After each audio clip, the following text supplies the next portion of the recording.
Bonjour à tous et bienvenue sur Girondin TV, une émission spéciale aujourd'hui, conférence de presse bien sûr avant le match Nice-Bordeaux et surtout la présentation à la presse de la nouvelle recrue bordelaise de Thiago Ilori, âgé de 21 ans, prêté par Liverpool et sans option d'achat. Ilori assistait à sa première séance d'entraînement d'ailleurs ce matin avec le reste de l'effectif. On l'écoute à présent. Merci d'être venu à notre rendez-vous pour accueillir Thiago Ilori. Bon, c'est pas vraiment une surprise pour vous parce que on en a parlé pas mal. Ça a été évoqué dans la presse. C'est un prêt qui a été initié. Alors, il s'agira d'un prêt avec donc le club de Liverpool. Ça a été initié il y a un certain temps, mais les choses ont traîné, pas pour des raisons sportives ou des désaccords avec le club de Liverpool, mais tout simplement pour des raisons administratives et des timings pour les rendez-vous. Les premiers temps, on a parlé de ce prêt d'ailleurs avec le club de Liverpool. Ils étaient en déplacement en Floride, je crois, à Miami. Donc il a fallu attendre un peu pour que l'on se rencontre et que l'on finalise administrativement tous les documents. Alors, nous, il nous tardait qu'il arrive rapidement pour être à la disposition de l'entraîneur. Mais il se trouve qu'il avait un tout petit souci musculaire, donc finalement, on n'a pas perdu de temps. Voilà, donc c'est une recrue à un poste que l'entraîneur voulait enrichir, compléter. Ça nous donne 4 défenseurs centraux. Vous savez que c'est un poste exposé, donc il y a souvent soit des blessures, soit des suspensions. Pour l'un d'entre eux, il risque d'y avoir aussi des matchs en sélection. Je pense à Lamine Sané avec le Sénégal, et éventuellement une participation à la CAN. Donc il était important de se compléter dans ce secteur. Voilà. En principe, c'est notre dernier recrutement. Willy ne le savait pas, comme ça il l'apprend. I'm very happy about it. I get the chance to play, hopefully, many games. Yeah. So that's what I'm looking for. It's in a great club, in a great country, and a competitive league. So I'm very happy. I know some of the players that have been here before. I know more or less I know some of their past. I know some competitions they've won, and that's pretty much it. I know the Portuguese players. Obviously, the more famous players as well, like Zidane. So I think I know enough. They definitely impressed me. It wasn't why I came here. It wasn't because of the win. It's just more proof that this team is hungry and going to try and do some damage this year. Quand on s'est mis à la recherche d'un défenseur central, la cellule recrutement du club avait déjà fait un gros travail en amont. Et à travers les différentes réunions qu'on a eues avec la cellule, le président, notre choix s'est porté sur Thiago. Par rapport déjà à son vécu, c'est quelqu'un qui a connu 2 championnats différents, qui a l'expérience aussi, même si c'est qu'à l'entraînement de la Première Ligue. Donc, étant donné que notre objectif, on en parle assez, c'est d'avoir quand même des objectifs de jeu, des objectifs d'animation offensive. Sa qualité technique, au-delà de je dirais de son potentiel défensif, c'est aussi ses qualités techniques qui nous ont séduits chez Thiago. Voilà pour Thiago Ilori, la nouvelle recrue bordelaise présentée aujourd'hui à la presse. Ce matin, c'était aussi la conférence de presse d'avant-match Nice-Bordeaux. On écoute le coach Willy Sagnol. On en a parlé de suite après le match de Monaco. Le classement est anecdotique. 4 ou 5 jours après ce match-là, on est toujours dans la même philosophie, dans la même façon de penser.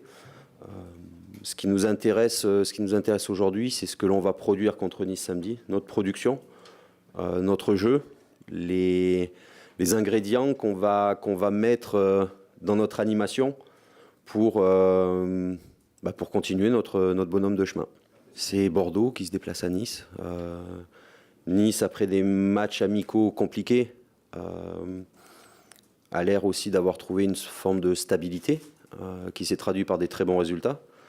Donc le match de Nice ne sera ni plus facile ni plus difficile que celui de Monaco. C'est tout simplement un autre match dans un contexte différent, avec des objectifs de jeu qui restent les mêmes. On les a rencontrés, c'était au tout début de la préparation. Ils sortaient d'une grosse semaine de travail à Divonne. Nous, on allait attaquer une grosse semaine de travail à Divonne. Il y avait beaucoup de joueurs blessés chez eux, il y en avait chez nous. Donc non, il n'y a pas forcément de rapport à faire entre les deux matchs. La confiance, puisque vous en parlez, elle est capitale à tous les niveaux, que ce soit pour Bordeaux, pour Nice, pour Monaco, pour le PSG, pour Lille. Elle est capitale pour toutes les équipes. On le dit souvent, les joueurs de foot, avant d'être joueurs, ce sont des hommes. Et un homme, pour être bien dans sa vie de tous les jours, pour bien faire son travail, a besoin de se sentir en confiance. Donc forcément, c'est de la confiance, mais un trop plein de confiance peut déborder dans le confort. Donc c'est à nous de faire attention et de capitaliser sur les bonnes choses qui ont été faites et de les améliorer encore. J'ai pas senti que les joueurs s'enflammaient, que ce soit dans les vestiaires après le match ou dans les jours qui ont suivi. Je pense que les joueurs étaient contents étaient contents de leurs prestations, étaient contents d'avoir eu une réaction d'orgueil à la mi-temps. Mais pour en avoir discuté avec eux cette semaine, dès mardi, la seule chose qui les intéressait, c'était le travail de la semaine pour se préparer au mieux pour le match de Nice. C'est pas forcément le plus important. Le plus important, c'est d'avoir 6 points après 2 matchs, nous permet de continuer à prendre le temps de travailler. On n'a pas comme peuvent déjà l'avoir certaines équipes, on n'a pas une obligation de points immédiate. Et c'est un vrai confort pour un entraîneur de pouvoir se dire qu'il a du temps. Maintenant, on sait très bien que c'est que 2 journées. Si on a 2 résultats négatifs sur les 2 prochains matchs, le discours ne sera plus du tout le même. Et le contexte ne sera plus du tout le même. Il passe pour l'instant, mais c'est comme le travail. Les messages, c'est des messages au quotidien. Le travail, c'est un travail au quotidien. Ce message, il faut le nourrir petit à petit avec l'adhésion des joueurs, avec leur ressenti, parce qu'on a un groupe tellement composé de joueurs tellement divers. Il y a des joueurs qui sont proches de la fin de carrière. Il y en a qui l'ont à peine débuté. Il y a peu de joueurs, je dirais, entre les deux qui peuvent servir à faire le lien. Donc c'est important d'avoir une vraie communication entre les joueurs et le staff pour continuer à améliorer ce qui doit être amélioré. Mais bon, j'ai de la chance de bénéficier d'un staff entre Sylvain Matriciano, Franck Manteau, Éric Bédoué et Jean-Jacques Gresser, d'avoir un staff extrêmement compétent, de personnes totalement dévouées à l'équipe et aux Girondins de Bordeaux. Emiliano sort de 2 saisons où il a marqué beaucoup de buts en national, en Ligue 2. Son intégration progressive en Ligue 1 était tout simplement une conséquence logique. Qu'on joue en national ou en Ligue 2 ou en Ligue 1, c'est jamais facile de marquer des buts. C'est pas à la portée de tout le monde. Et de pouvoir en marquer autant dans ces divisions-là prouve que Emiliano est un joueur qui a le sens du but et qui quoi qu'il arrive, rapportera forcément beaucoup de points aux Girondins de Bordeaux cette année dans les saisons qui arrivent. On peut taxer souvent les attaquants un petit peu d'égoïsme, mais il faut. Un attaquant doit être égoïste. Avec les gardiens de but, c'est 2 postes à part dans un groupe et plus il se concentrera sur le but, plus il sera obnubilé par le but, plus il marquera des buts. Donc forcément, l'équipe en tirera les bénéfices. Après, il y a un travail au quotidien aussi pour l'inscrire dans le projet de jeu, forcément.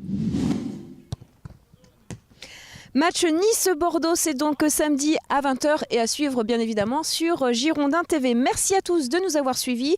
Je vous donne rendez-vous dès demain pour une nouvelle émission avec une interview exclusive de Wabi Kazri et d'HB Youg. Je vous dis à demain. Bye bye.